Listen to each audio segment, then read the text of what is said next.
Hello बच्चों, तो देखिए आज हम लोग देखेंगे भंवर धाराएं, ईडी करंट। तो बच्चों ईडी करंट क्या होता है? जैसे कि आपको पता है कि किसी बंद वैद्युत परिपथ में उससे बद्ध चुंबकीय फ्लक्स में अगर परिवर्तन होगा तो प्रेरित धाराएं बहती है।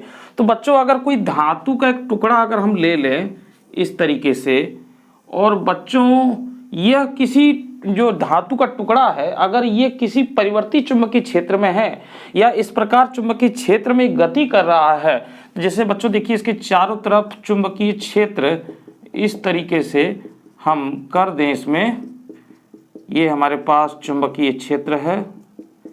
चुंबकीय क्षेत्र में बच्चों इस प्रकार से ये जो है परिवर्ती चुंबकीय क्षेत्र में रखा गया है, देख रहे हैं आप इस तरीके से। तो बच्चों ये है बी चुंबकीय क्षेत्र में। तो बच्चों होता क्या है कि जब इस टुकड़े को किसी परिवर्ती चुंबकीय क्षेत्र में रखा जाता है, धातु टुकड़े को, तो बच्चों इसके संपूर्ण आयतन में, यानी इसके संपूर्ण आयतन में जो है कि वैद्युत फ्लक्स का परिवर्तन होता है। और ये इसके जो है कि गति का, यानी ये जो टुकड़ा गति कर रहा है चुंबकीय क्षेत्र में, तो इसकी गति का विरोध करता है बच्चों। यानी इस प्रेरित धाराओं को ही हम लोग क्या कहते हैं? भंवर धारा कहते हैं। ये एक जल के समान होती है बच्चों, जैसे जल में भंवर धारा उत्पन्न होती है वैसे ही ये भंवर धारा उत्पन्न होती है। तो बच्चों ये टुकड़े के संपूर्ण आयतन में फैल जाता है।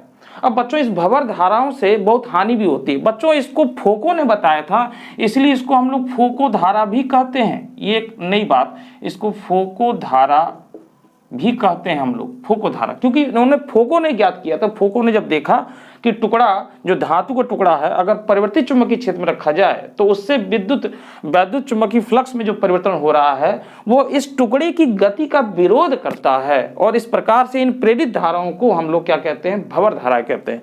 तो बच्चों भंवर धाराओं से हानियां भी होती हैं, इससे करंट की हानि होती है, शक्ति की हानि होती है। तो इससे बचने के लिए क्या करेंगे?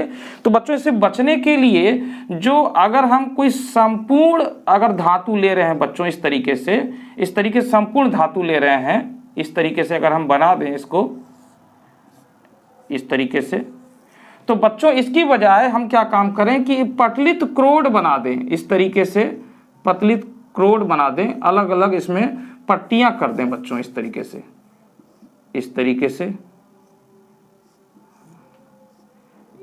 से बच्चों इसमें कई लेमिनेटेड कोर बना दें। तो होगा क्या कि कई पतलित अगर क्रोड बना दी जाए, छोटी छोटी पत्तियों की एक लंबी बना दी जाए, तो इनका रास्ता लंबा हो जाएगा और प्रतिरोध का मान बढ़ जाएगा। तो प्रतिरोध का मान बढ़ेगा तो आपको पता ही है I = V/R से, तो प्रतिरोध बढ़ेगा तो धारा का मान क्या हो जाएगा? कम हो जाएगा। यानी